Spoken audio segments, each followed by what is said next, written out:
Assalamu aleykum wa rahmatullahi wa barakatuh. Suudu en ɗam mi salmini on goro inde mun e yettode mun accani hay goto mi salmini jinnaɓe e dendagal ko woni e suudu en ɗam.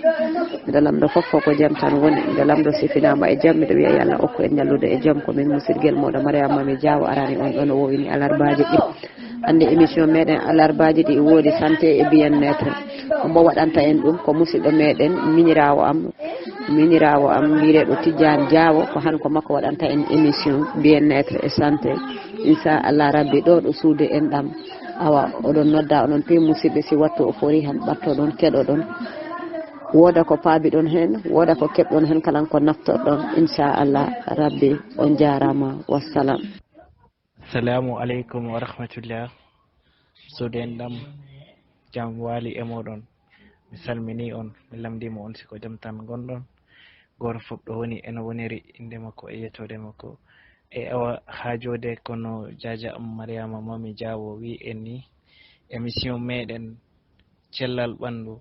mbatteɗo ɗo e kala fuɗɗode lewru e ñalande mbiyetede alarba, ko min Tidiane Diatta Diawo e Diadia am Mariama Mami Diawo awa ko minen gardina e oɗo émission cellal ɓandu. Awa noon inchallah rabbi en puɗɗoroni joni émission meɗen mbiyeteɗo cellal ɓandu o. E nder ɗum noon miɗo ñaagui on onon fof enen fof kala keɓorɗo adda miijo muɗum e dow tembo men gaddata min o, inchallah tawa enen pada enen fof. Assalamu aleykum wa rahmatullah. Eyo musidɓe suudu en ɗam, haajo komin artani on ɗo addande on ko mbattenin e dow hanko ngal ɗo cellal ɓandu. Ko ɗum noon wonta ɗum ko ɗum ɗo oɗo ñaw gondaɗo oɗo wattu mbiyeteɗo coronavirus, ko e muɗum gonɗen han. Garen noon kaalen e oɗo ñaw. O ñaw ko hoɗum woni o ñaw? O ñaw ko hono mbo wawata natirde e goɗɗo? O ñaw hono goɗɗo wawata mbo heɓirde? O ñaw hono mbawten mbo renorade? Awa suudu en ɗam ko enen fof godi émission o, minen komin tamnata, kono noon enen fofof garen jippoɗen hen. Assalamu aleykum wa rahmatullah ta'ala wa barakatuh. Assalamu aleykum wa suudu en ɗam, mi salmini on fof miɗo lando hoko jantamon ɗo eno mami a salminama ndena minata ono waɗoɓe émission ɓe mami ko ɗum woni hande ɗum ɗo mo temmo ko corona o la ilaha illallah. Kono ɗum tampinta onon to no, par ce que onon paraît-il d'après les informations ko ɓe ko ɓe wi bueno ko dans les pays humides mannanta jangugol comme no Europe ɗo ni en général ko ɗum ko ɓen ɓe tampinta quoi du moins. Hay sa wulani winde hay so yahani taw yo fattaw par ce que anda so yaari Mali kadi ho ɗum hewtani heede to. Anyway nino mi aran mi salmina on taw yo mami miɗo ara nani hande ko docteur Dia wartani to inchallah jaɓɓi. Allo, assalamu aleykum wa rahmatullahi wa barakatuhu. Suudu en ɗam mi salmini on gore inde mun e yettode mon. Tidiane Diawo a salminama, Diawo Banna Bala Diawo a salminama. Eyi Tidiane no mbiɗa ni hande émission o mbiɗa ko e mbaɗat pour affaire o maladie kalteɗo ni natuɗo e aduna he. Maladie o mo wiye coronavirus. Hande ko e dow ɗum gonɗen. A lamdima mbiɗa maladie o ko hono natirta e ɓandu e hono yimɓe ɓe gandirta ho naati e ɓandu muɗum. Awa eɗen mbiya yimɓe ɓe bisimilla e maɓɓe, kala goɗɗo ko andi hen e wawi natude oka yimɓe ɓe. Min noon mi ɗamini seeɗa e dow ko jiimi ko gandumi ko maladie o ɓe mbiya ho si naati e ɓandu neɗɗo han jomtina tampere e ɓandu muɗum e nguli ɓandu e ɓandu muɗum ko yaari e ɗen gueɗe mi sikku e muusu hoore yo jogiɗo hen ko andi yo hatta nataran ɓeydirora. Kono ko ɗum ɗaminimi ko kemmi hen andude ni hono ñaw o natirta e ɓandu neɗɗo si naati han ko jomtinara e muɗum ko. yo bala Diawo a salminama a juurama Diawo Banna ko noon tigi han ko ɗum woni émission o so yi ɓuura waɗede émission o ko pour waɗgo sensibiliser yimɓe ɓe sabu han yimɓe ɓe piwɗinin ɗin e kuuli ko noon eɗen mbiya ɓeran goro yo no wat hakkil tan anda hunde foof ko hoddirore Allah joni han émission o ko waɗgo sensibiliser yimɓe ɓe ko ɗum wonɗo yimɓe ɓe kalne hono ñaw o ardara hono heɓorta e muɗum hono joom tinirta e muɗum e hono joom renorta ñaw o han ko ɗum woni émission amen o wassalam on yo assalamu aleykum suudu en ɗanna Abdourahmane Diawo salmini on awa mami Tidiane min nani émission o yo machallah i moƴƴi hen ha ay bon yo Allah dandu en tan ñaw kala ñaw won ñaw gonɗo yo wayno wattu wiya ko coronavirus woni actualité o no nanirten ɗum ni ko ni kalan si Allah jaaɓi nanirten ɗum ha ɗaloye haalede feren inchallah saabu mimi sikku coronavirus ɗum ala place ɗo leydi men ɗo ko Afrique bo mi wawide Afrique ala ɗo place inchallah eyyi ɓuri moƴƴude yo noon no Allah wallu saabu mbowɗo yarde e ɓulel tawa ɗi moddi ɗi fakki walla e wendu tawa ɗi aynoyi on forani hulde bonno ɗiɗo ni ɗo kam yo Allah faabo rek kala ko ɓuri moƴƴude yo Allahu rabbi min kam ko mbiyatmi tan ɗum ala place o te no nanirten ɗum ni ko ni nanirten ɗum ha yernira en jiita si Allah jaaɓi eyi yo Allah faabo hen assalamu aleykum wa rahmatullah.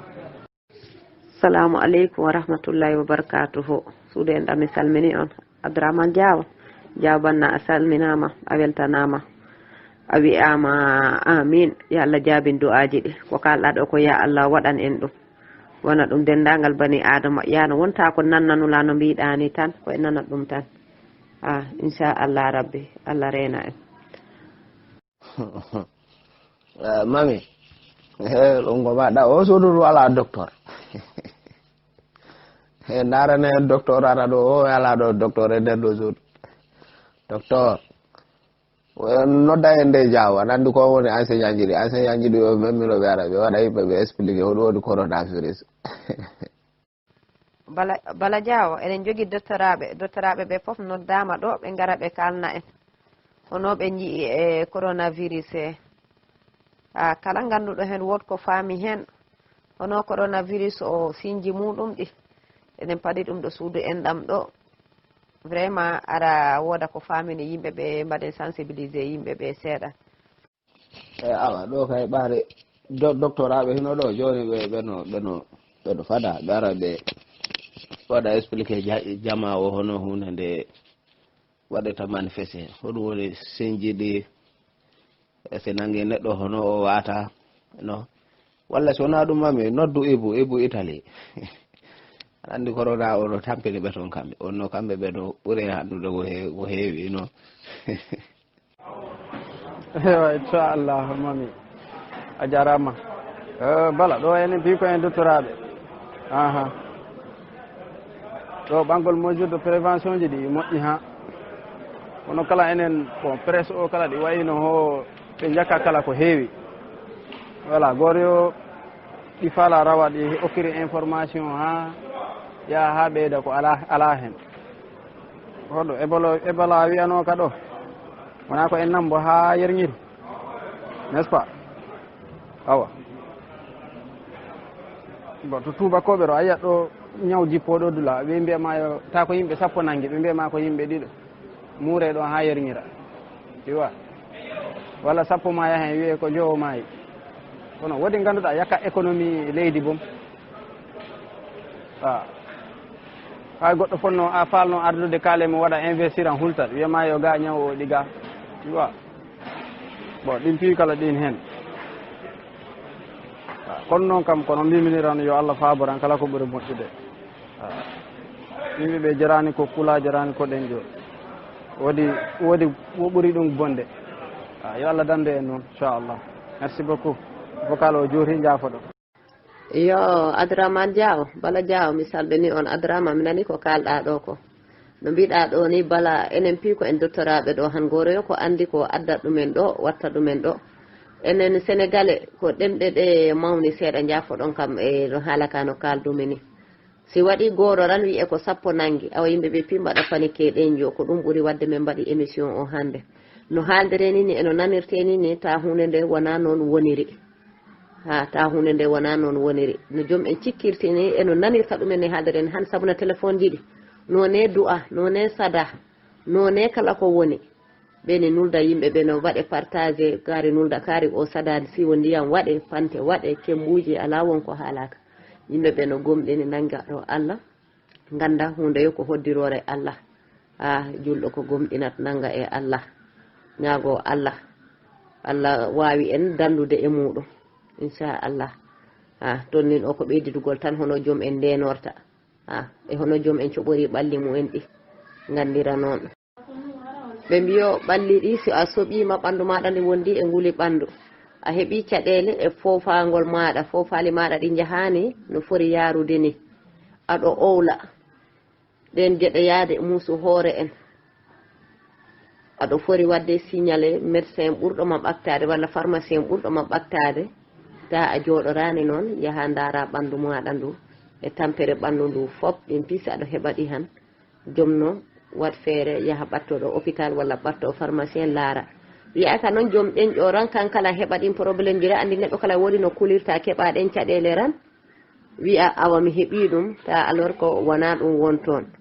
ha joni eɗen jokkodira keɓɗo hen ko andi yo i wawi natude on jarama assalamu aleykum suudu enɗam on pini tan fina jaam tan pinɗo hay ok woni hande coronavirus kaltemin are enen koye pi Allah dandu en hollo en Allah danda en holla en coronavirus no watta neɗɗo ko juste natta ɗaɓa information coronavirus ko adda fièvre wulna ɓandu ɗojjinat joom on heɓa probléme pofgol ɗin signe joom o yii muɗum tan i wawi yaade hôpital waɗaya texte o wulina ɓandu ndu ɗojjinat e blocat seeɗa respiratoire joom no fofirtani kara kaɗɗa fofirta dal ko ɗi woni signe ɗi 3 signe ko ɗi signe tari gandumi signe coronavirus pour ko hono kalan yimɓe ɓe mbawirta daɗirde ñaw o joom o salmodirde e neɗɗo ɓandu e ɓandu nakkodirgol ngol calmodirgol ngol contact direct o ɗum kalan ɗi haɗa joom on to woni yo no yaha yettima ɗo yaran ɗo ya salmina assalamu aleykum walla on pini walla bonjour yoni ta gokkidirani juuɗe e joom en kala si jeeyi toilette tan sa yeehi toilette tan no fori ɓande détergent lawƴa toilette ɗo pitta ɗum ha laaɓa de ɗum ɗanina siko toilette ji publique tan ta ko ɗo heewi parminen ni jahoɓe université sa natiro e toilette ji université ɗe tan ano fori ɓande mouchoir ma o pittara o ha laaɓa de jooɗoɗa kales même kales woodi kales ji goɗɗi woodi ro ɓanta ɗum e étranger ni ɗo wawi wadde ganji mais comme ɓande kala no waɗa ɗum ɗo je protection respiratoire ɗo waɗa ɗo koñ max woñ to hinere ro e hunuko ko ɗum kala pour min ɗum ko min ga addi ɗum e miijo am ɗum c'est pas cher min ɗum holnaki kam par ce que mi anda ɗi max ji ko horoɗi pewna ko ɗum woni objectif pewnugol max ji ɗi e o wattu ɗo e pharmacie ji ɗi a yeehi a tawat piiɗi manque presque goɗɗi pewne e gadde on sait jamais yimɓe ɓe kalanno no ɗum ɗani guyru cotgol max ji ɗi e dans les pharmacies joom ɓe ɓornorora max mo anda o c'est déjà utilisé tout est possible ɗum pi waɗi possible par ce que tubakoɓe ɓe si ɓe pellirani wadde hunde tan nde wonat ɗum kam kala ko ɓe pelliri par ce que coronavirus wona ko e forino forde kañ ko personne ji âgé ɗi ɓurta tampinde par ce que paludisme ɓuuri l'épidémie le plus dangereux ko paludisme mais comme paludisme ko Afrique ɗo tan nanngata ayi mawninaka kono ɓay maɓɓe ko maladie ji maɓɓe ɗi toon ko il faut ko yaha dans tout le monde entier ɓe gadda ɗum maɓe yaara ɓe gara ɓe tawa en to gonɗen to ɓe gaddora ɗum enen pori wadde lutter contre ça même wona ɗum woni objectif ɗum ɗo o sujet hannde o mais ko tubakoɓe ɓe ran tampini en enen ko tubakoɓe ɓe tampini en. Salamu aleykum yumpañ fat gano a salminama gano ko jaam tan gonɗa hono sukaɓeɓe hono sérif yo min nani ko mbiɗa ɗo ko jarama vraiment e information an kala yeru ko ganduɗa hen ko gaddanɗa en ko jarama no mbiɗa ni hunde worere mi tawrama ɗon e pour masque ji ɗi min tigui woodi ɗo nanmi e jiimi e internet he ɓe mbiya masque ji ɗi nafani hay hunde masque ji ɗi nafani hay hunde o masque ji ɗi yimɓe ɓe waɗa cikkuwide hoɗum ɓe wawi ɗo wadde protégé e maladie he masque o ala ko nan kon darani yimɓe ɓe ko cooda i mbaɗa ɗumen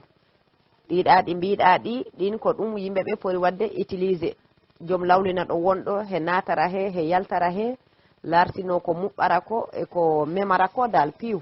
jarama wassalam ta ha joni enen keeɗi woɓɓe ɓe gaddana en ha joni goro yo ko heeɓi en andude yo yumpañ fat gano a jarama wassalam.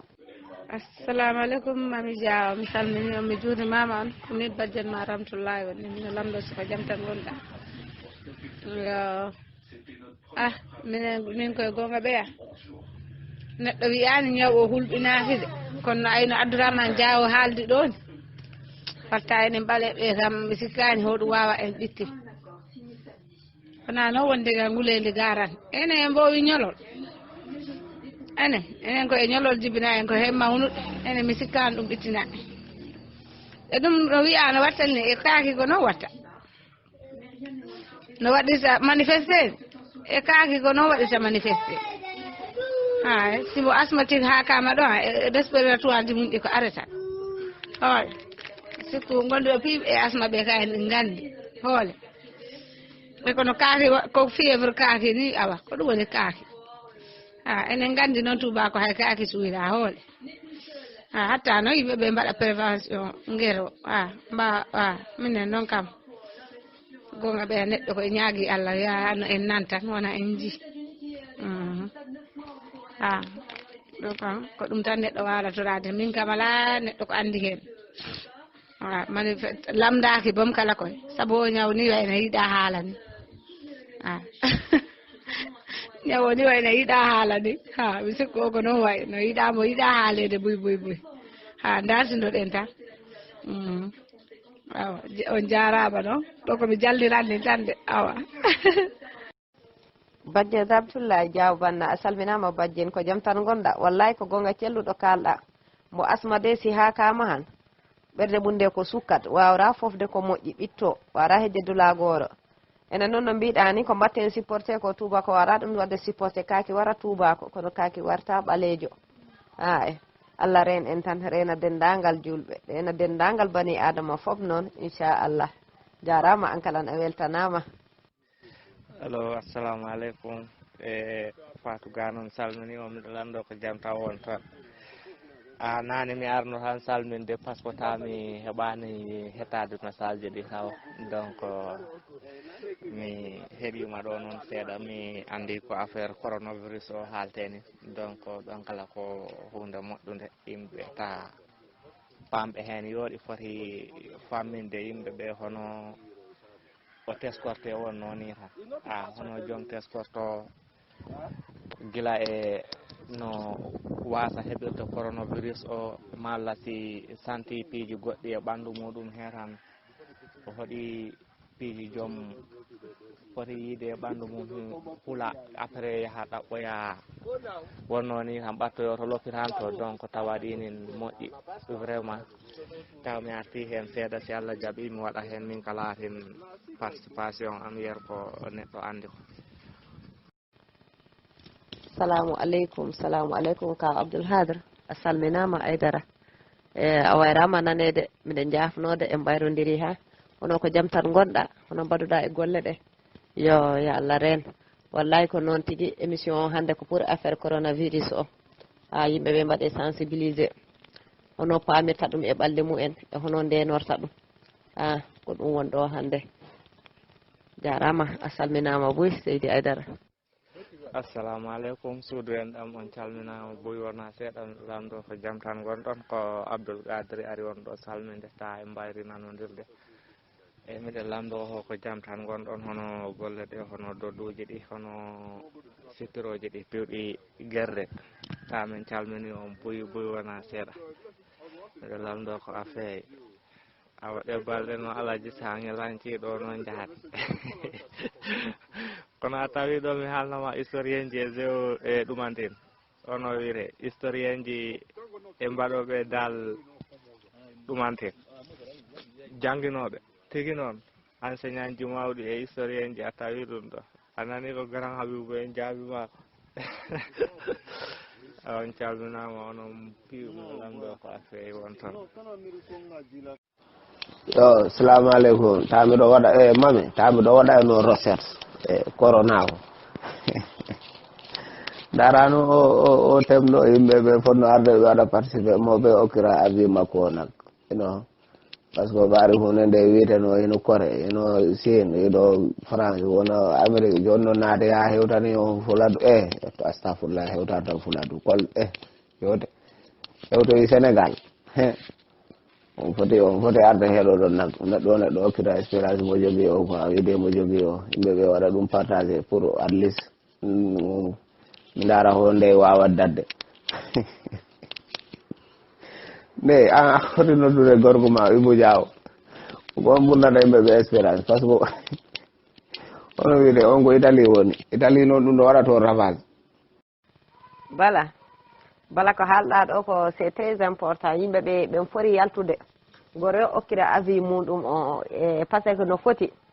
hunde nde wona dal ko jalni dal ko Allah noon reeni jalni jalnaki kono andi sénégalais ko aɗa yo ko ɓe waɗat ɗum jalniɗi ta hunde nde jalnaki wiye ñiiƴe jalta jaam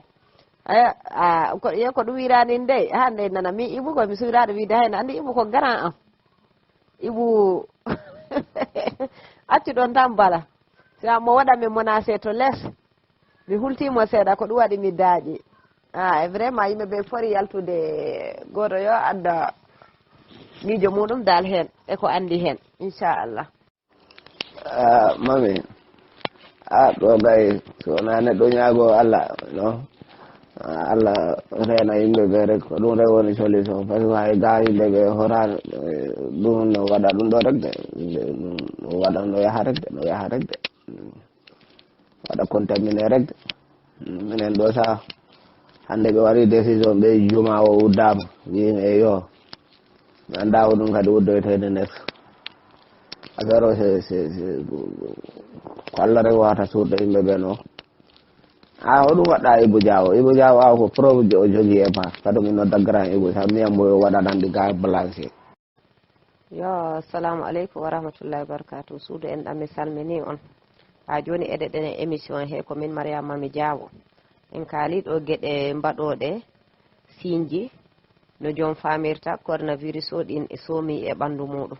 ha joni eɗen jawra ɗo yeeso hono pamirten hono ndenorten gonduɗo e ñaw o hono wattirta goɗɗo ñaw o si aɗa wondi e gonduɗo e ñaw o hono poɗɗamo renorade hoɗe gueɗe poɗɗa renade pour ñaw o warano a heɓmo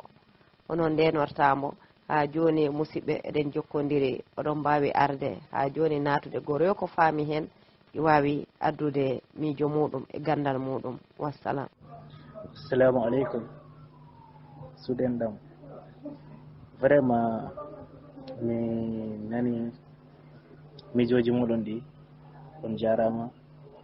ko ni noon ko en ballodira tan enen foof saabu hay minen gardiɓe ɓe ha ko min gardi hande kono émission o ko enen foof goodi no mbinomi on nane ni tan eyyi tante Fatou bajjen Ramtullahi ka Abdoul Gadri Abdourahmane Diawo Bala onon foof mi nani on jajamami vraiment machallah e ensuite min ko mbawmi ɗon ɓeydir hande en seeɗa joom reno tan reno rencontre ji kewɗi ɗi joom reno hen no fewi no marché en ni luumo en roy gomɓe kolaji roɓe enen fof joom reeno yimɓele ɓe yaade ko waw joom yakano reeno pour goɗɗum mais ko pour danda hoorema. Ensuite minute yo aɗa wawi lodde juuɗe ma ɗe ndiyam e sabunde. so aɗa jogui alcool mbaɗa alcool ɓuuri moƴƴude. ɗin fof dandat joom ɓuura ɗaminede. joom kala n laara ko ñamata ko ñameten ko teskoɗen ɗum no feewi. sikki tan ɗum piiw ɗi tawa eko wiyete cellal ɓandu ko ɗum wona affaire corona o tan walla dartugol ko ñamta ko hono woniri ɗum piiɗi tawa eko wiyete cellal ɓandu ko. awa noon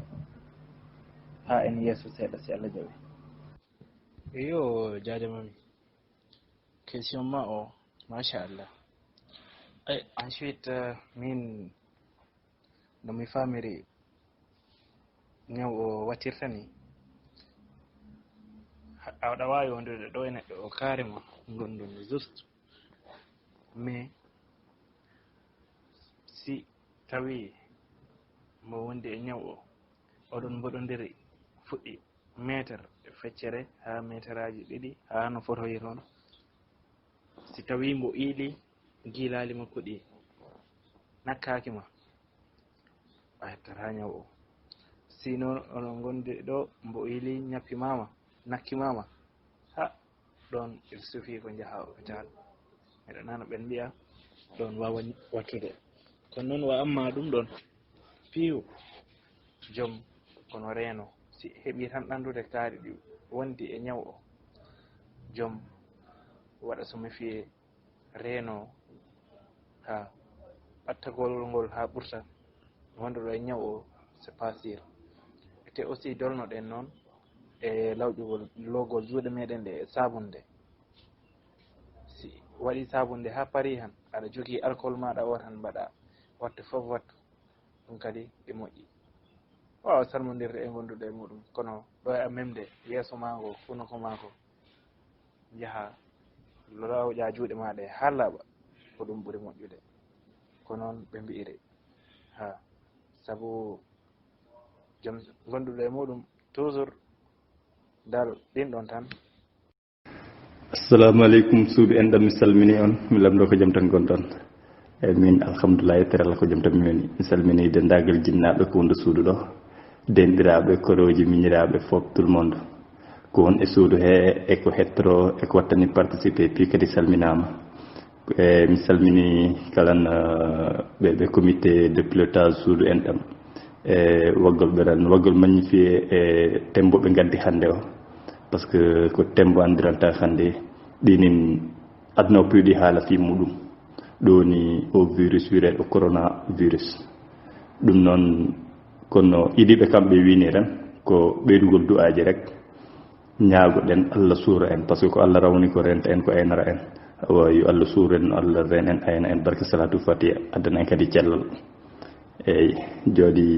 mi nanimami e bala ko wi ko ɓay ko mbeni Italie mi kala mi ara mi ɓeydira hen seeɗa beru ko gandumi hen ko awa onin piino onin pori hen ko okkodirgol miijoji tan awa tammere e message goɗɗo inchallah jarama. voilà alors ɗo yimɓeɓe ko rentagol tan renagol ngol pi noon kala min no jiirmi ga en Europe ko waggol max ji ekkine he yimɓeɓe ko ɗi mubbakine ɗe e hono koko ɗoni max ɗum yimɓeɓe watta ekkine he joni noon ɗum ko pour renagol par ce que noɓe mbiri maladie no waɗita transmettre ni waɗira transmettre par voie de respiratoire quoi ko e nder fofango. ɗum noon hay ga yimɓeɓe ɗe reeni hay neɗɗo hacca téléphone passement téléphone ankal mbawa lebde e on téléphone tan ɓe ɗin piiɗini reeniɗi quoi par ce que ɗum piiwire hinere nde ɗini ɓatti téléphone o a wawa fofde hen totta goɗɗo foofa hen ɗum ɗinin tawa e ko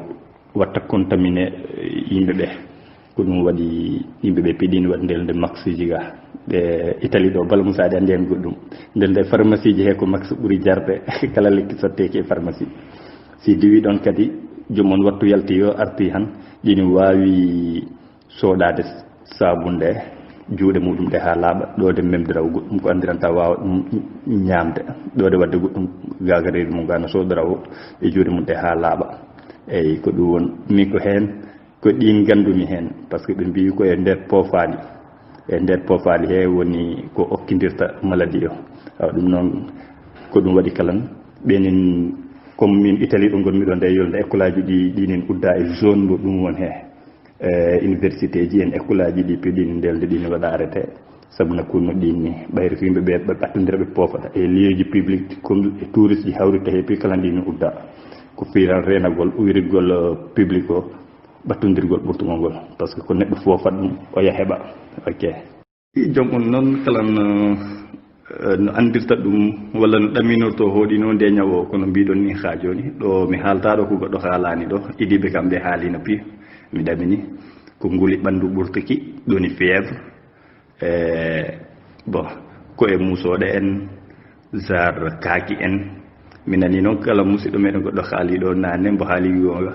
ko ɓittini tubako ko goɗɗi ɗi ɓittinani ɓaleejo comme no wiiren ko waɗi jik tubako ko waɗani jik ɓaleejo mais des fois kala ko waɗi jik ɓaleejo ko waɗɗani jik tubako par ce que no mbiɗon ni kaaki ɗi nawnino ɗo tubako heɓi fièvre tan mbo wawata liggade mbo horat mbo waɗo par ce que taw ko fièvre tan mbo jogui te onen noon africain en keɓat ɗo fièvre hatta weeri han jahen golle en ko nandi wona hunde worere kala ɓalli ɗi quoi voilà ko noon woniri ɗo yo Allah suuru en quoi yo Allah suuru en vraiment yo Allah dandino ñaw jarama mi salmini on fof bala Moussa mi ɓagamma gales mi hallama mami fi muɗum a nani voilà assalamu aleykum once again suudu en ɗam mi salmini on fof miɗo lando ho ko janta on ɗo grand Ibou yo mami wonayi grand Ibou ari spécialiste o ari sabna corona o mi sikku Europe ɗo ko Italie ɗum fuɗɗi natirde ko noon yo grand anta amen no sohli wanuma ni quoi par ce que onon kede mon to affaire o woniri actuellement mi sikku si je me trompe pas voilà joni yimɓe ɓe heɗoto conseil ji ɗi waɗa noon conseil debbo ma o ndeyi an andi o laaɓo ha ɓurti min mami ɗo probléme ala ɗo kanko noddi galle o wi haali ndeyi bo nde kanko faala e waddidirde alors bala hono way tan ala jam tan onda mami ko jofuɓe halta ko banta mo guddulla may laale leydi makko bonin andi quoi ko sawru juuranugo min wirta kam min ndeyolde mbo andi pour kam bon reno kam quoi mais nak bien vrai corona o ko Italie iɗi nartirde peut être e Europe ɗo mais ba ha joni onen pi onen pori hen quoi ha joni ko en nangol tan gonɗen yo Allah hannonen e nanoɓe he taw en tawaka e muɗum kadi quoi par ce que salatu fatiha ok on jarama assalamu aleykum suudu en ɗam salmini on mino laara on jam tan gonɗon ko Maya Diawo wonnin mi heeɓi ɗo hettade seeɗa quelques participation e émission he waɗi fayida tigui jarama vraiment c'est une bonne idée parce que sensibilisation c'est le premier moyen de défense mi sikku mbo anda hano wawra renade donc ano reno hankalan no wot ko ganduwa hen machallah mami mi nani ko kalɗa ko mi nani onon pi ko kalɗon ko fayda no Ibou wiyoni tan hay goto haaltaɗo ko goɗɗo anda kono ko ɓeydodirte hakkille rek e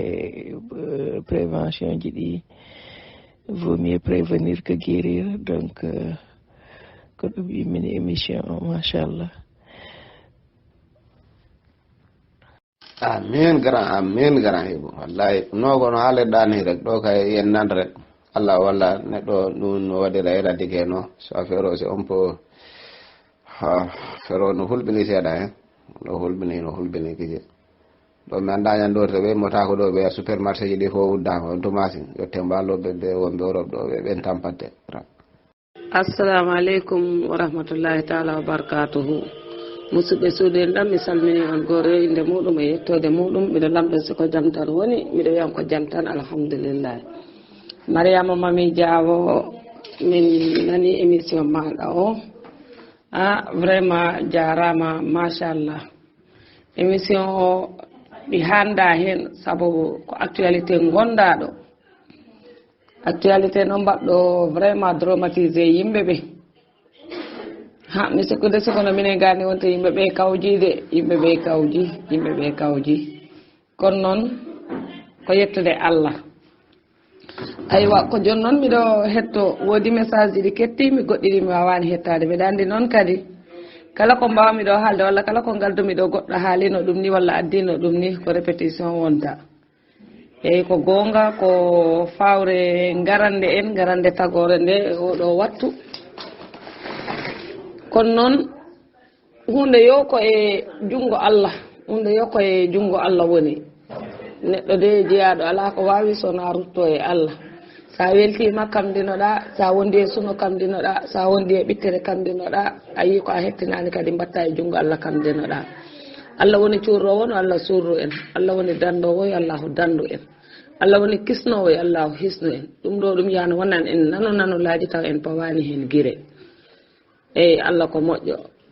eyyi vraiment dal o wattude hunde yo dal ko Allah noon neɗɗo kadi no andu koye hoddirore Allah wuuri ko Allah hoddiranima ko addaɗara ɗum ni aɗa wuuri han kam fodore ma nde ko nden tan jadara en ñagoro tan yo Allahu dandu en ɗiɗo ñabbulleji allo bala hono wayi mi salmina tantam mayya mi wayri mbonande seeɗa lamɗo ko jaam tan boni hono ɓeygore makko nde quoi kono noon mi waɗi ɗo photo gel goro o gel actuellement Italie ɗo ko ɓe ɓurtani nodde utilisé comme soɗagol par ce que comme jar gel ni quoi mi nani noon nane ɓeyɗo wiya comme alcool par ce que o gel waɗi contient kala alcool e nder makko mais koye pharmacie ji tan o sorte koye pharmacie ji tan o yiyere ni kalan quoi te gel o actuellement ko o yimɓeɓe sottoɗo quoi n'empêche pas hay jomum soodi me sabunde han par ce que oɗo c'est pas la peine jomum ko waɗa ndiyam o koye juuɗe jorɗe he tan momara ɗum hay so ano yalta han ana wawi mbo wadde si ano arti han kala a soodima han ana wawi mbo wadde quoi actuellement ko o gel yimɓeɓe waɗi saɗo se protégé voilà e heddi ko kalan bo comme max o kalan ɗum ɗala karo ɓawo max o c'est très important ɓayde ko hunde fof ferende ko hendudal ko hendu sabuna si yimɓeɓe koye fofango heɓirta ñaw han ɓe mbawi wide koye hendudal voilà kono nak ɗin max ji pi kala yimɓe fotani wadde néglisé quoi par ce que ɗo actuellement ɗo ni ko soit en métro ou bus ou train yimɓeɓe gorɓe ɗini jogui max quoi si a natta e lieu public an ko noon ko ɗum waɗi ha ɓe no mbimini tan école aji ɗi pi actuellement ɗo ni soka zone bo men gonno minen par ce que ko nord Italie yo affaire ɓuuri wadde frappé quoi école aji ɗi ndeyol nde ɗori ɗini soka pour 2 semaines mi anda noon mais yo Allah faabo cellal quoi pour tout le monde kadi aduna o fof yo Allah waten cellal ok on jarama. Mais je voulais seulement appuyer sur l'utilisation des masques ji ɗi mbiyereɗi ni ko façon ji ɗiɗi no yimɓe mbaɗa utiliser à tort et à travers c'est vraiment ko risque ɓeydara bom il y a beaucoup de masques que les gens utilisent ɗum ko risque o ɓeydara par ce que anoni haɓɓa masque han seeɗa yo a mema hinere maɗa nde mbaɗa ɗum ajusté mema hunuko maɗa ko après droplets les gouttes qui transmettent le coronavirus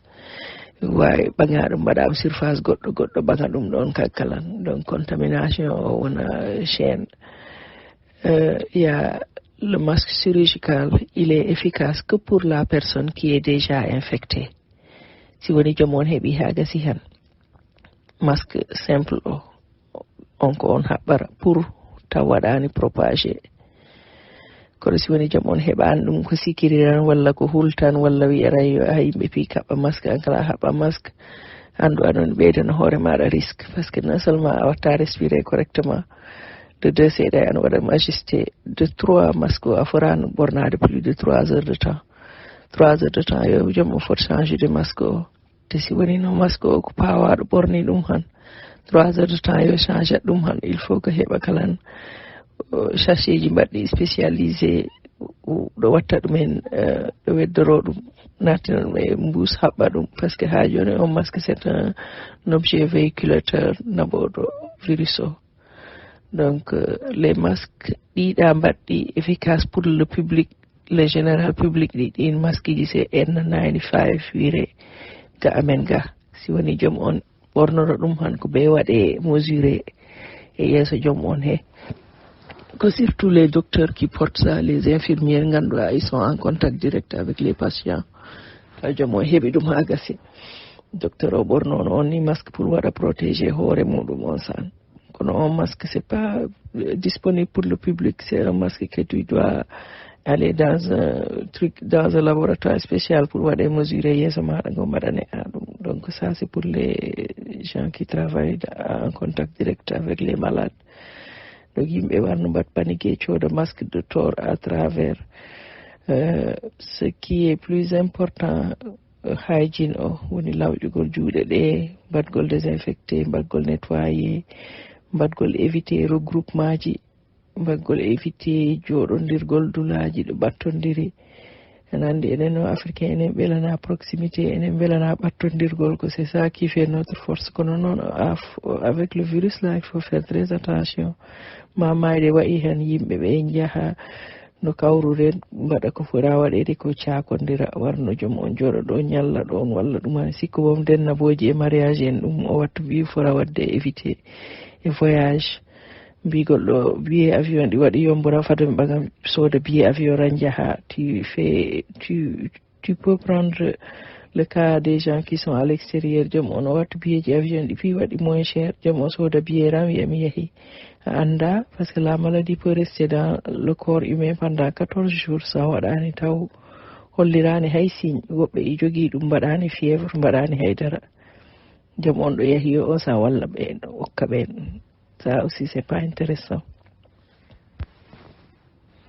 Et une autre sorte aussi joom o wara wallirade ɓandu muɗum ndu woni waɗa renforcer immune système muɗum o. Si a nani waɗi renforcer immune système hoore maɗa o han ko surtout prendre de la vitamine C.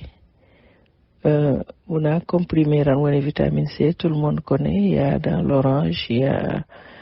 dans le ñebeda, il y a partout dans beaucoup d'aliments riches en vitamine C. Mbaɗa renforcer hoore muɗum, waɗa exercice si ɗi wawi hen, yara beaucoup d'eau, parce que l'eau flash itta toxine ji gonɗi e nder ɓandu neɗɗo o ɗi. Pimoɓe ɓe, ils sont très prisés par le virus aussi, parce que ko trouble respiratoire ganduɗo yoɗi andi cigarette moƴƴani, trouble respiratoire heewi hen te ɗo waɗa favoriser virus o e ɓandu joom on he. Et surtout éviter d'être exposé dans des milieux ganduɗa ils sont susceptibles d'attraper le virus. Ne andi noon neɗɗo pawaɗo yo ma ko hoore musima han doga jaaha hôpital, mais l'hôpital, il y a plus de maladies contagieuses à l'hôpital que dans ta maison.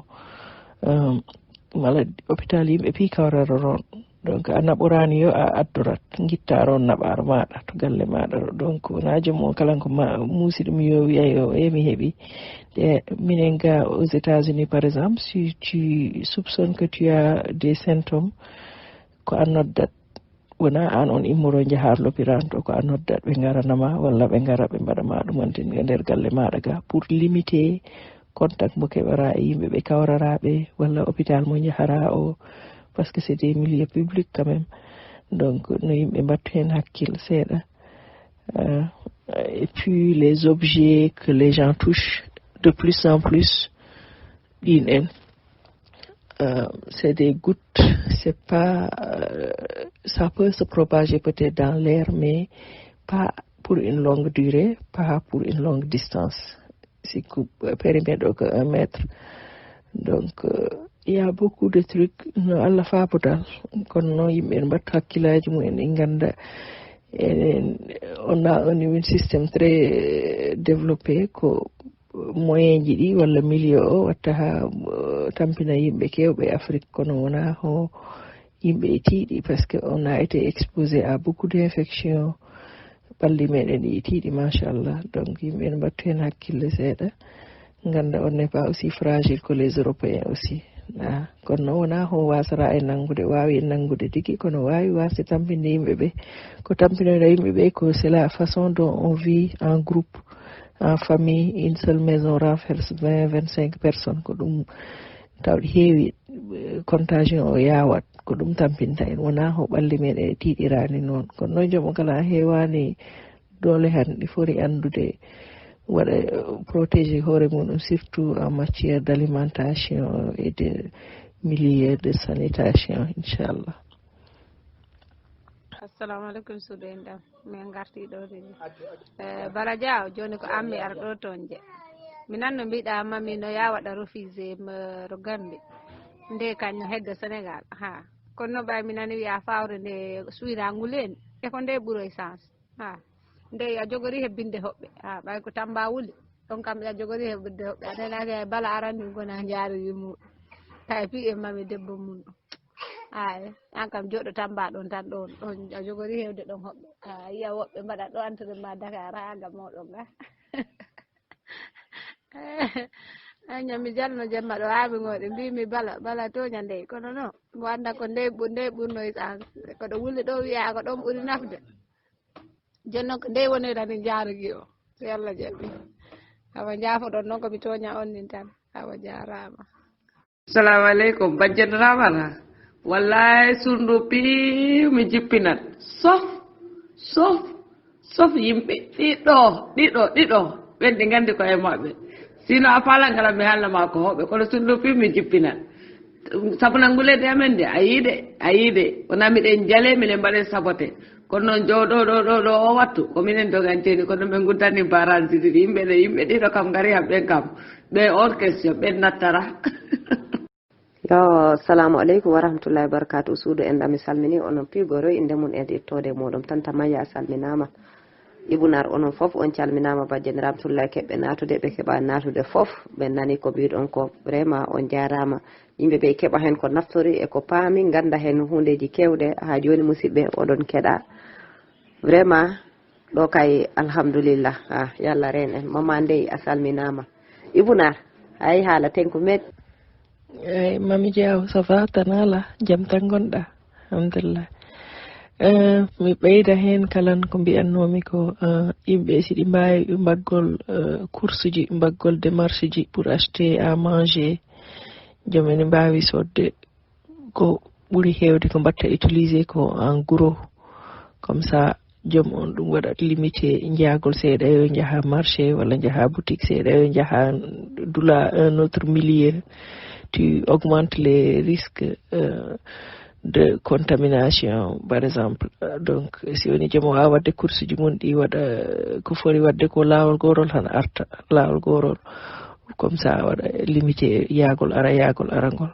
ɗum kala waɗi important par ce que kala yimɓe gandi ko virus o ɗi waɗi contagieux kono ganda horo fa arani warno marché ji guddoye ɗo ran joom en gondoya e probléme keɓgol ko ñaama des trucs comme ça il faut se préparer et puis mbaggo renforcer immune système o joom o siɗi wawi hedde multivitamine ji han kala ɗi yarta multivitamine ji muɗum ɗi et puis en même temps mbaggol utiliser gel pour loggol juuɗe ɗe o il faut se rappeler que o ko virus wonnin antibactérie wawanani virus hay hunde no antibiotique wawanani virus hay hunde ni donc c'est un moyen de renforcer ton immune système parce que au moins a waɗat bactérie ji gonɗi e juuɗe maɗa heeɗi donc ɓandu maɗa ndu watta faible si woni a nattini bactérie ji e nder ɓandu maɗa he han si a waɗi ɗum e éviter hande moins donc le fait de laver les mains avec les gels et puis il faut avoir suffisamment de gel wona mbaɗa goutiyel gorel tan mbiya aɗon fompa juuɗe ma ɗe piiw il faut avoir suffisamment de gel sur les mains joom o waɗa ɗum ha se lora ɗum de côté ji ɗi piiw pendant au moins 20 à 30 secondes wona joom o waɗaniran virus lawol gorol tan wiya waɗi protéger hoore muɗum non pour tuer les bactéries sur les mains il faut laver avec le gel suffisamment de gel pendant au moins 20 à 30 secondes lawƴugol juuɗe e ndiyam e sabunde noon pi ɓuuri wadde efficace par ce que ɗum ko itta ɗum ɗiɗaɗi warat waɗi ko heddi waɗi ko heddaki kono ɗum ɗo ko virus wonni virus bactérie antibactérie wawanani ɗum hay hunde ko walla joom on rek pour waɗa renforcer immune système muɗum o donc il faut vraiment laver les mains l'eau et savon laver bien wona kala joom waɗa seeɗa tan waɗa ɗo damgol ɗon robinet ɗo tan ɗum yani rek gasi non il faut bien laver avec le savon et l'eau d'habitude ɓe mbirama il faut que mbaɗa réciter alphabet o puis sa gasara han tu es ok pour mbaɗa rincer comme ça gayni il faut vraiment pratiquer l'hygiène inchallah Allah ko mawɗo Allah ma walla si Allah jaɓi et anti-inflammatoires, des aliments qui sont connus pour ça, no laaj ni, no pamplemousse ni, no ginger ni, no ananas, des trucs comme ça pour renforcer ton immune système surtout. Bye. Assalamu alaikum warahmatullahi wabarakatuh. Suude en mi salmini on tanti Maya a salminama Diawo kono dem tan gonɗa vraiment men nani ɗumantin information ji wajuji ɗi gaddanɗa en ɗi ko noon tigi surtout ga nangue gue e wuuli no mbiɗa ni yargol ndiyamgol nangue e wuuli ko ma yimɓe ɓe seeɗa e seeɗa jara joom ɗomɗa ko ma forçate a ɗomɗore boom cukale ɗe joom en jawra dogande looɗe ɗe walla bidon jiɗi pour jara cukale ɗe ko ma gokke ndiyam seeɗa cukalel maɗa gokkagel yara wattu yo wattu no a siwrot 5 minutes yo no a siwrot gokka joom yara par ce que nangue e wuuli soɗagol e sabundeji ɗin tanta Maya no mbiɗa ni suudu en ɗan piɓi sikku e hettima ɗin e nanama ɓe keɓa hen ko ɓe naftori ndiyam waɗe e sabunde garɗo yo soɗo ha laaɓi peɗali cukali ɗi taƴe kala cukale bangel peɗali ɗi guyrede wona cukale ɗe wona mawɓe guyreda peɗali ɗi pour fakka ko sekki ko fakki ko sekkoro e hakkudeji peɗali ɗi e ɓandu ndu ɗum pi wawa iwde ko ma peɗali ɗi taƴe vraiment suudu en ɗam oɗon torano o gar kettoɗo message ɗi ɓe mbawani natude hayso on natara hanno on ɓatto mbawon hettade message ɗi keɓon ko naftoron vraiment on jarama wassalam. Eyo ɗo oɗo kalan tanta Maya no mbiɗa ni pour waɗgol course ji ɗi e marché he vraiment si heɓinoma han e moƴƴi kono ko ɗum woni caɗele ɗe ga surtout no enen gani Fuladu wona noon Fuladu ran mbiɗa wawi wiide ɗo capital to woɓɓe ɓe ɗum weɓanat ɗumen kono e woodi ɓe ɗum weɓanta par ce que e woodi wonɓe ɓe ko salarié joom si a hokkama dépense ma a wawa yaade han dugga ko semaine ko piw gadda kono noon mo gandanta gonga mabɓe o wonno heɓirta han ta ko ɗum noon woni caɗele ɗe ga meɗen ga kono piw waaje ran yimɓe ɓe mbawa erade ta no tanta Maya wi ɗo ni to yimɓe ɓe kewiro marché ji ɗi boutique aji ɗi kala ɗo yimɓe ndentara ko heewi ta joom teppere muɗum hewani ron wawa feere uyrude yaadu muɗum toon tigui wona seeɗa haajuji ɗi hewji ɗi piiw joom ɓe mbawa ɓoyrude teppe mumen ɗe hen vraiment oɗon ñaaga hen naftoron hen kala inchallah rabbi enen foof keɓen ko naftoron hen jarama wassalam.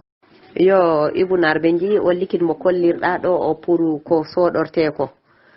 pour onon toon ko ɗi liquide gonɗi ɓurɗi waɗade ɗi pour soɗorgol ngol mi sikku simi faami han joni minen ga ɓe keɓara ɗi liquide ɗi walla tal ɗi liquide ji ngala sabu minen ga ko madar en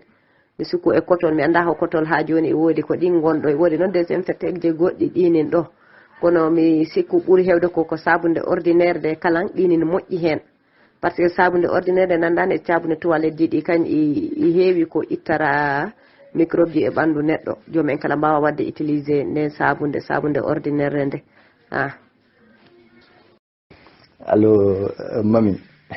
a nani ndey ko wiyo ko awa reno kam par ce que mboyo makko mbo jippinat foof kono ɗiɗo ɗinin ɗon ɓen mbo jippintaɓe min andi noon ɓen ɗiɗo ko ane Bala Moussa wonta min quoi awa on mbawi ham belne kam quoi ok mi artaran ha joni e thème du jour ko wigol tan mami eyi gel mbomi waɗi ɗo ga photo ga o e wona wonde makko pour mi yimɓe ɓen waɗa mbo utiliser par ce que mi anda ko heɓor toon walla heɓata ko toon mais ko wigol tan ɓayde actuellement ni Europe ɗo ko Italie ɓuura hen waɗede frappé affaire o épidémie o minen gandelde ko yimɓe ɓe ko ɗi sottoga quoi voilà parce que aɗa wawi soɗade sabunde très bien walla ko andiranta wata microbe ji e ɓandu maɗa no tanta Maya wiiri ni c'est vrai mais andi rek ndeyelde ga débat ji ɗi ko soit télé mbo nannguɗa yo ndeyelde ko sensibilisation o ko ɗum quoi par ce que hors du jour o kalan ko o ɗumantin coronavirus o a faami voilà ko ɗum te wigol noon kala mi andi pour wigol comme no Europe gani hande jaha codoya supermarché ñamre pour 1 mois ou pour 3 semaines ɗum sattan en quoi woni to meɗen toon ɗum min andi comme no mbiɗani an on mami hande jommaɓe galleji ɓe ɓorani kattaniror meɗen te ɗini galleji kala ɗini ɓurdi hande galle waɗɗo 25 personnes pour codonaɓe brusquement ñamre pour 3 semaines walla 1 mois taw ɗini satti quoi voilà neɗɗo dal ko wara widere yo Allah ren ayna quoi yo Allah ren ayna ɗum ɗo oɗo français mbo ɗum heeɓi yo Allah sellimbo hanna ɗum ɗon kala ñawo kala haɗa ɗon ko ay leydi he wallahi hanna ɗum ɗo quoi wallahi yo Allah ren ena quoi voilà pour wi ko kala no joomum waɗi sentir ɓanndu muɗum ɗum fota yaade l'hôpital no tanta maye wiiri ni comme nodda médecin mais mi ɗamini hannde ɗi moyen ji a laaro meɗen par ce que seyko ga hannde comme Italie woodi des numéro vert ɗi gandiranta noddi han ko ɓen arantama ɗo goto ɓe jogui médecin muɗum mais hannde a wara bom yaddere médecin maɗa pour mbaɗoya so consulté mais sa waɗi sentir ɗin symptôme ji ni hen woodi numéro vert mbo poɗɗa noddude ɓen woodi équipe ji spécial pour waggol secourir yimɓe ɓe quoi kono ɗinni mais mi andi noon ɗi moyen ji hannde Sénégal alaaɗi walla Afrique alaaɗin taw en mbawra ɗon yettanade ɗin taw ɗin kala ɗini satti buy wona setta kalan quoi ko ɗum won ɗon mais yo Allah suuren renen enen barka salatul fatiha on jarama yo Ibounar a salminama a jarama haala ma ka yooɗi feewi wallahi ko noon no mbiɗa ni aɗo faami ga famille ji ɗi e ron nandani toon a tawa neɗɗo goto e appartement la yimɓe ɗiɗo e appartement nandani walla heewi han ɓurta nayo kono ga wadde ɗumen e galle e muuri ɓay anandi galleji meɗen ɗi kar machallah weeɓani ko noon wawi wonirde kono noon no mbimi on ni ha joni on ɓeydenan tan par ce que ko onon mbaɗi mieux placé ko haalangol yimɓeɓe waggol sensibilisé yimɓeɓe onon gonɓe to ɗum woniro to ɗum nan par ce que ga woɓɓe e mbiya ko noon wayi ho wona noon wayi o coronavirus ko ɗum ko fenade ran woni dal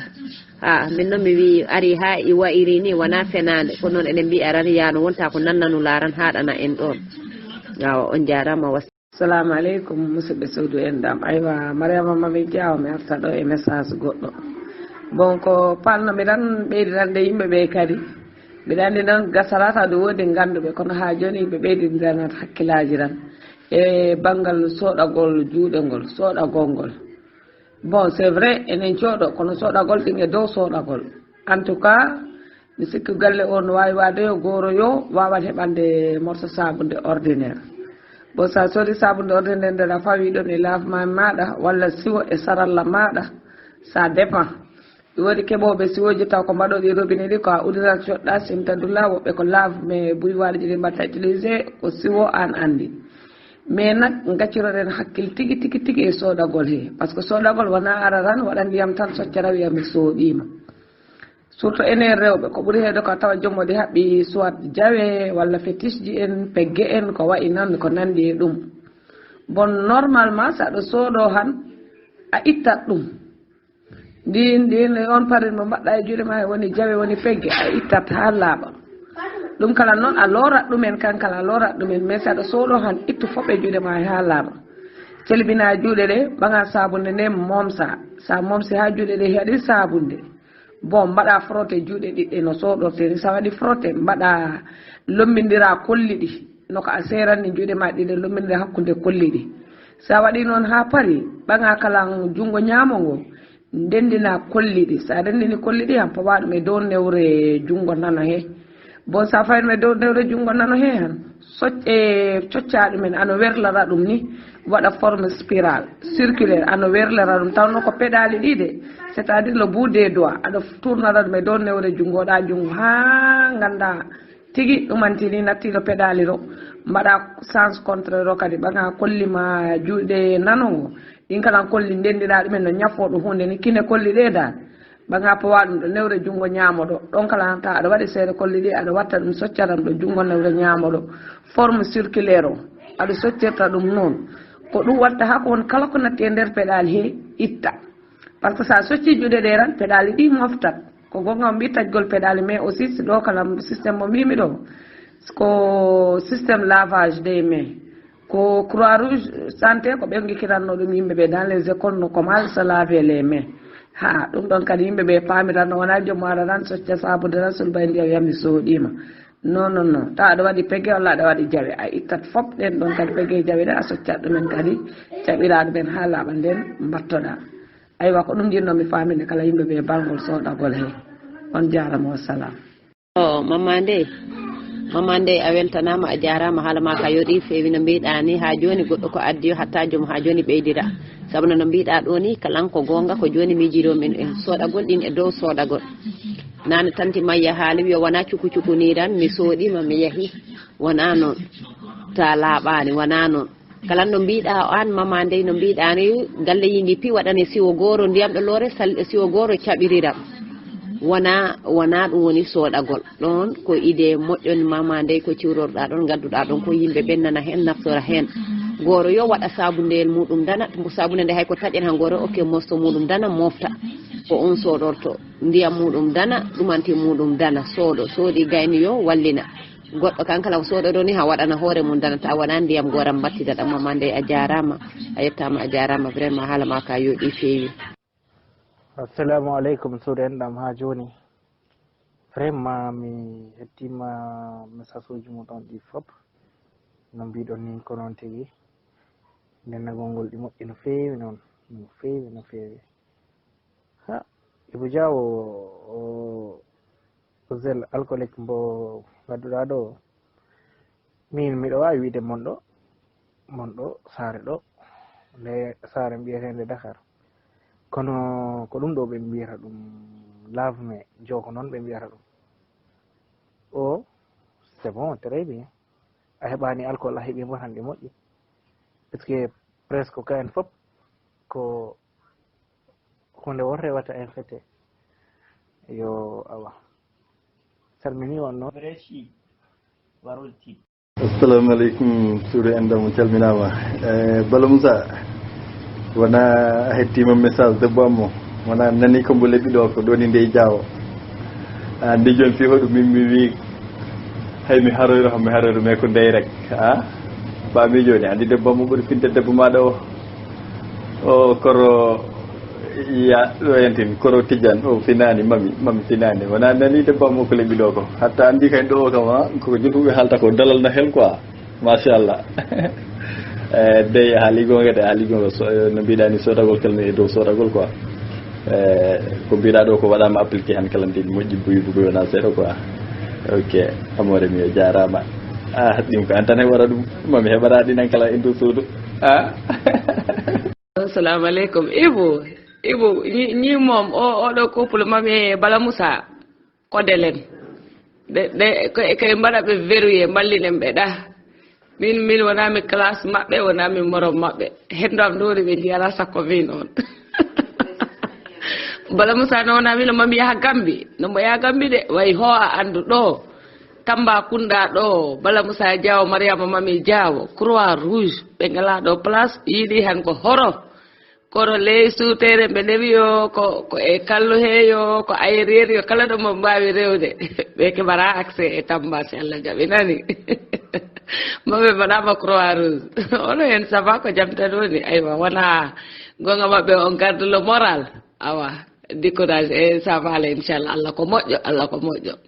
yo Allah waɗan en jaam yo Allah faabo en nan surno miɗo yafnode kono taw ko mami ara mi jaaboɗo seeɗa tan salamu aleykum musidal suudu en ɗam mi salmini on goro inde mum e yettode muɗum mi accani hay goro jinnaɓe dennangal ko woni suudu en ɗam yo komin Mariama Mami Diawo ɓinguel moɗon miniragel moɗon garno on ɗo waɗande émission o e minira muɗum Tidiane Diawo ha joni noon émission o eɗen jokkodiri émission ene jokkori émission pour o ñaw garanɗo en e o aduna coronavirus hono ñaw o andirto e ɓandu hono ñaw o wattirta e hono ñaw o danninirte musidɓe suudu en ɗam onon fop ha joni oɗon fada mbawɗo natude yo ha addamijo muɗum ha yimɓeɓe keeɓa ko naftori on jarama wassalam Ibuna mi halta hay haala min kan nde yonde kala ko nundarami yo mi yaafima nan. Assalamu aleykum wa rahmatullahi ta'ala wa barakatuhu suudu en ɗam salmini on mi lamdima on siko jaam tan gonɗon vraiment min beltanima on no feewi on jarama boyi wona seeɗa jippiɗo e mbo jippaki fop on beltare ko wa taala vraiment min beltima on gardinu men paldanoni e te on gaddi ko ganduɗon machallah yaadi e ko nawnare gondane nde awa on beltanama no feewi noon miɗa andi émission o e mbawa ɗum ɗo hannude ha lewru ngarondu inchallahu rabbi awa jaja am Mariama Mami Diawo tan kala ara onin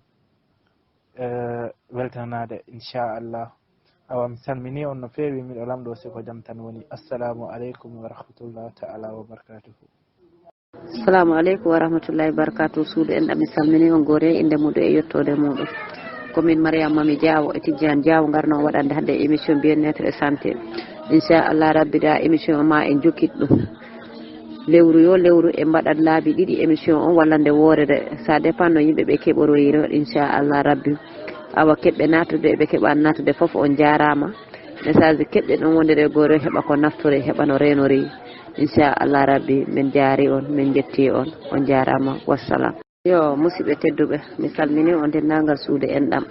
awa ñande foof e yontere yo no mbirum on ni lewru yo e mbaɗat laabi ɗiɗi walla nde woorede inchallah rabbi dula yo min seeɗa continen e mbayrata inchallah waɗgol santé e bien-être ɗo ɗo suudu en ɗam. émission o ko min mariame mami diawo e tijjane diawo mbaɗanta on émission o